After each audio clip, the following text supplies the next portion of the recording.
Okay, this is our last section where we are using specific techniques to solve first-order differential equations. And this is solutions by substitution. So what's the deal here? Well, sometimes you're trying to solve a first-order differential equation, and it's not separable, and it's not linear, and it's not exact.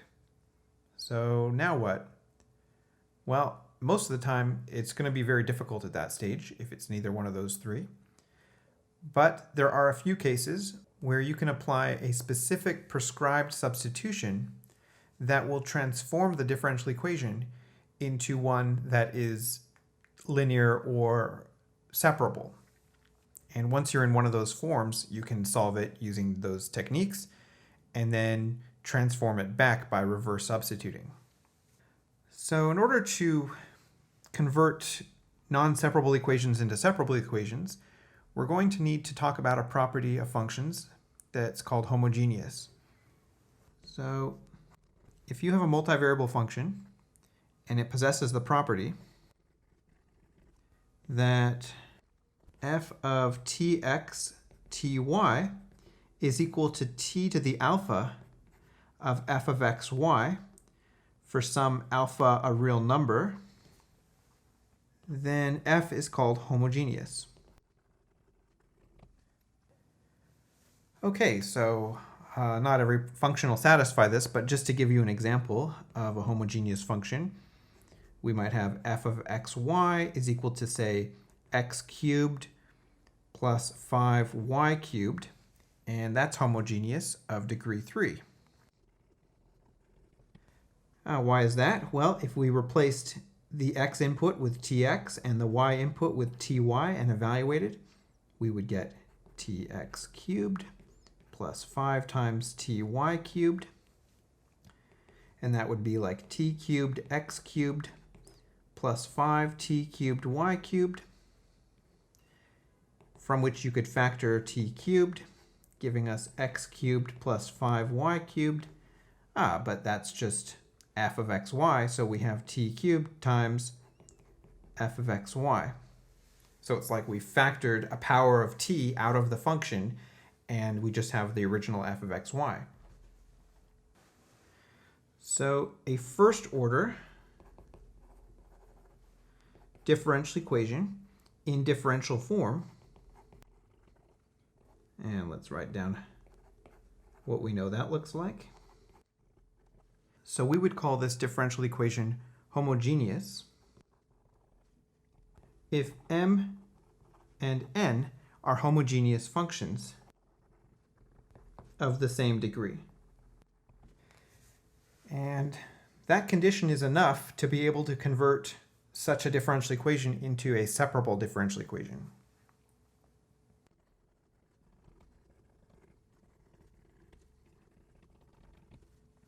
Okay, so let's see the substitution that applies. So let's look at the most general case. We have this differential equation, and let's suppose that it's homogeneous.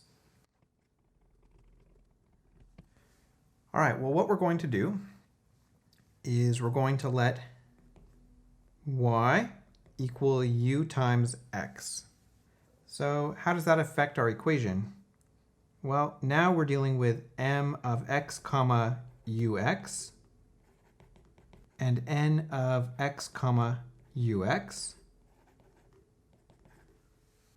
Notice that because m and n are both homogeneous functions, we can, in a sense, factor out the x, which emerges as some power of x. Say x to the alpha. That would leave us with m of 1 comma u. And here we have x to a power n of 1 comma u.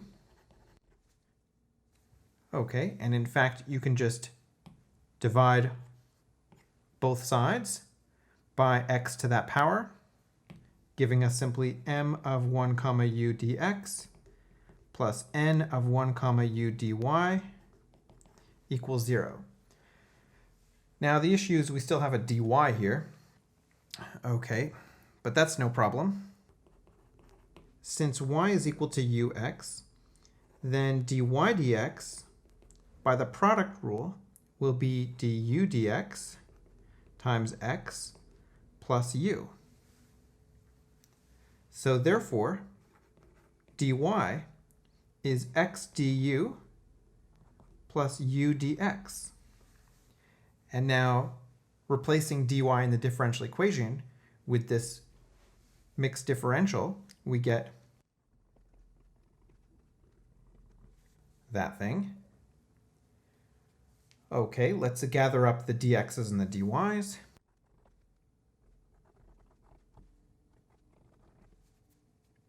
Okay, now what we want to do is put all the terms that have u in them next to du and put all the terms that have x in them next to dx. And in fact, there's only just the one x.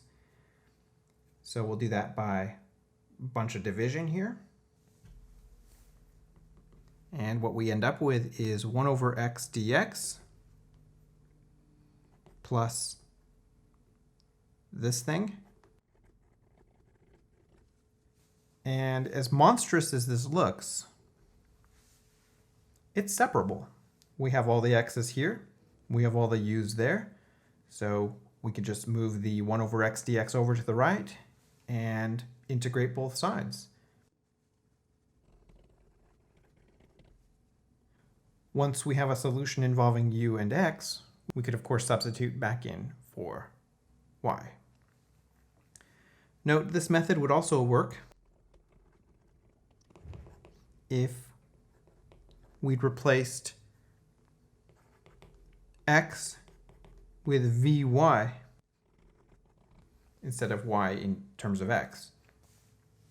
Okay, like all the methods that we've seen so far, the best practice is not to actually memorize these formulas so much as just learn the actual technique in order to get the solution.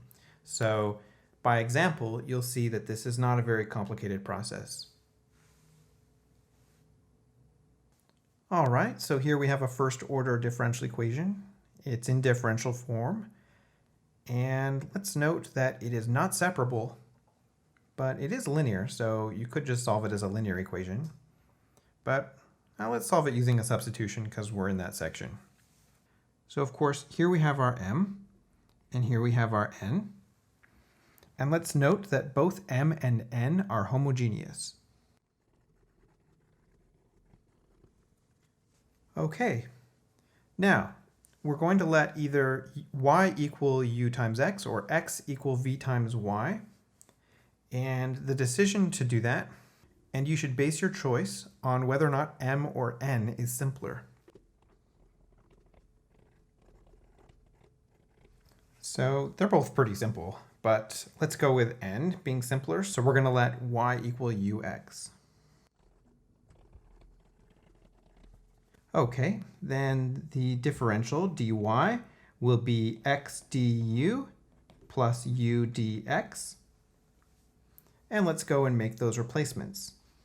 So here's the original differential equation, x plus y dx plus x dy equals 0. So what are we replacing? Well, we're going to replace y with ux, and we're going to replace dy with x du plus u dx. So what we have is x plus ux dx plus x times x du plus u dx. Okay, let's clean this thing up so we can put all the dx's together. So we have x plus ux plus another ux dx plus x squared du equals 0. Well, this term right here is, of course, x times 1 plus 2u. And now we can just divide everything by x. So we have 1 plus 2u dx plus x du is equal to 0. And you should look at this and convince yourself that it's separable. It's a matter of just moving one of these terms to the other side and then dividing by all the right pieces so that we have all the x's and dx on one side and all the u's and du on the other. So let's do that. And dividing, we have du over 1 plus 2u is equal to negative 1 over x dx. We've separated the variables, so now we can integrate both sides. Okay, so both sides will become a logarithm, although the left side with a quick u substitution will be half of a logarithm. Well, let's see if we can isolate u without too much trouble. Certainly doubling both sides will get us to this.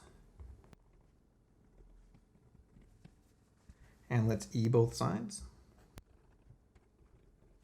And we'll play this little game we've been playing all semester, where this is actually like e to the c2 times e to the negative ln x squared. And that e to the c2 is, just call it c3.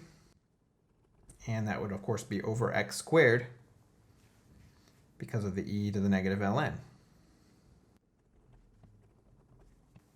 All right, we can burden the constant with taking on the plus or minus from the absolute value. So this is 1 plus 2u is equal to c4 over x squared.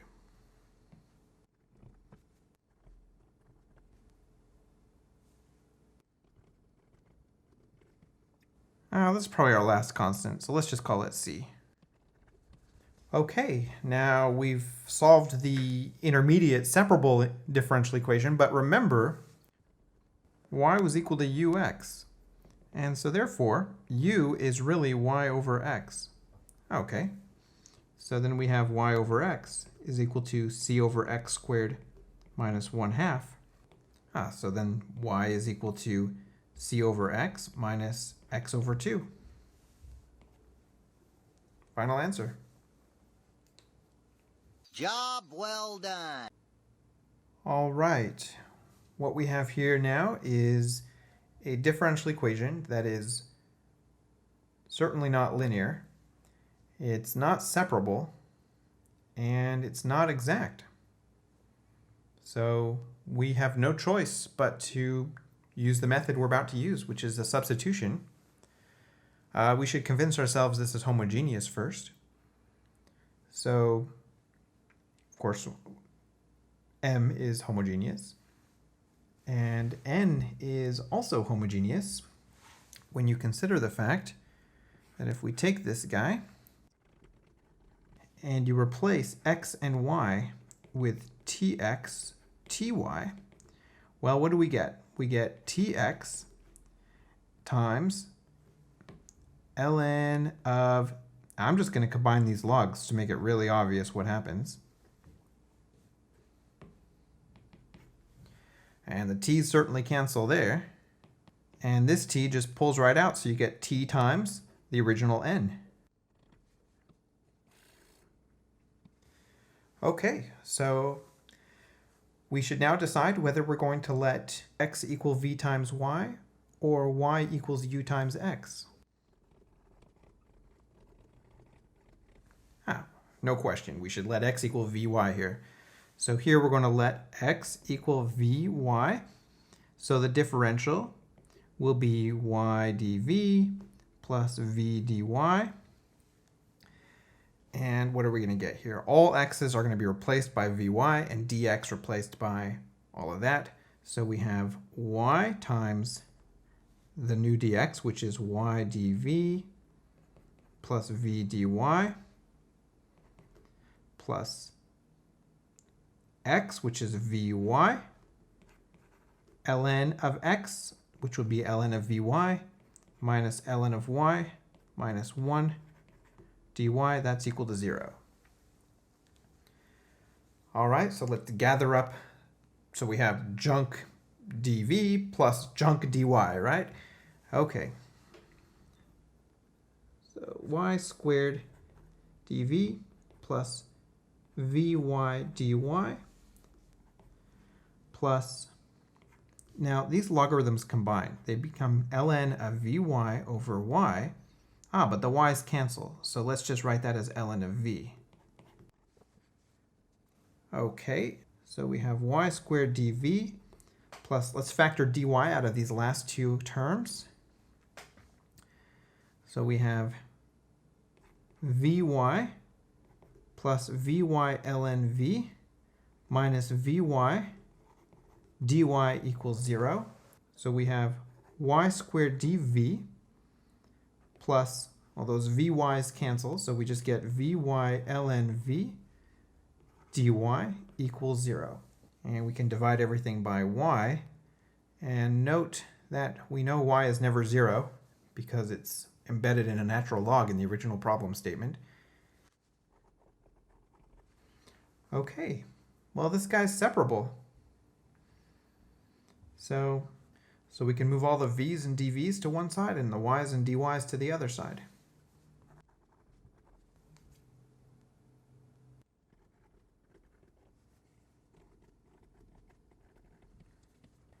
On the left, we get ln of absolute value of y. On the right, we're going to get ln of v. To see that, you can do a quick u substitution. We would, of course, let u equal ln of v. So du is dv over v. So our integral becomes negative du over u, which is ln of absolute value of u, and that's ln of v. All right, let's solve for y. So absolute value of y will be e to that stuff.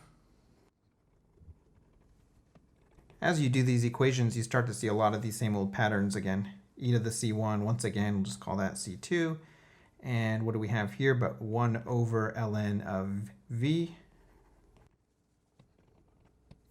But remember that y was embedded in a natural log in the original problem statement.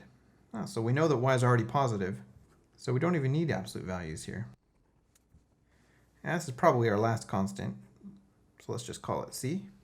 Now we're almost done, but let's remember that x was equal to v times y, and therefore v is equal to x over y. So we could say that y is equal to c over ln of x over y. Or perhaps a nicer version would be c over ln x minus ln y. Okay, now this would be our general solution. However, we were given initial value. We'll plug in our y of 1 equals e to find c. So we have e is equal to c over ln of 1 minus ln of e.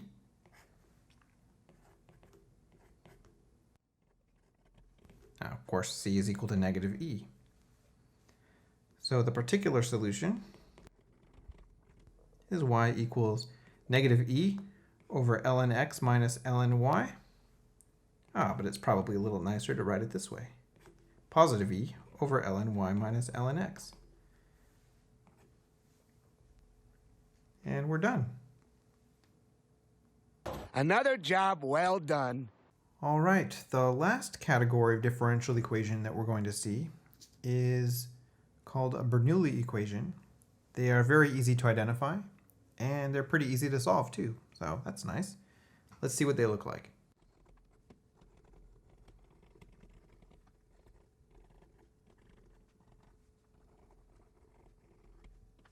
All right, so it basically looks like a linear equation, except for this y to the n right here on the far right, and n being a real number, so y to any real number power. This is called a Bernoulli equation. And let's note that when n is equal to 0 or n is equal to 1, a Bernoulli equation is linear. So in all other cases, we can reduce the Bernoulli equation to a linear equation through one quick substitution. And the move here is that we let u equal y to the 1 minus n. And what that does is it reduces the equation to a linear equation. Simple as that. Well, let's see how this works in an example.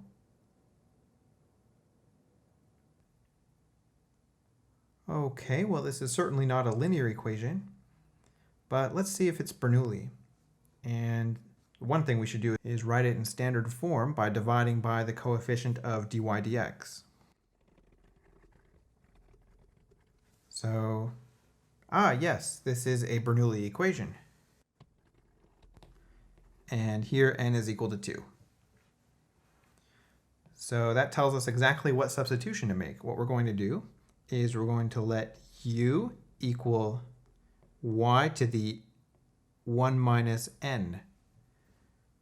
Right? Well, here n is 2, so this means that u is equal to y to the 1 minus 2.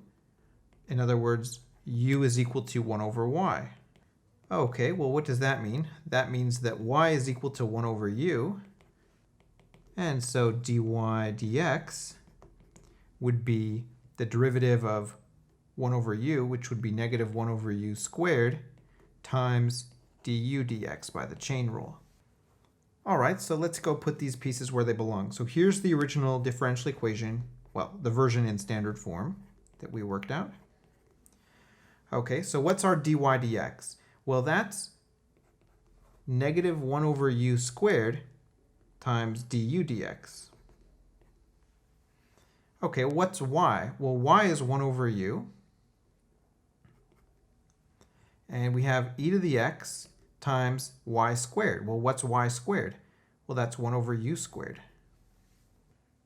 Okay, well, certainly if we multiply both sides by u squared, what are we going to get? Actually, let's multiply by negative u squared. What are we going to get here? We'll get du dx plus u is equal to negative e to the x. And that's linear. As we work our way through this course, you'll appreciate more and more coming across linear equations. Like curvy linear forms much? Okay, we know how to solve a linear equation. We just set up an integrating factor.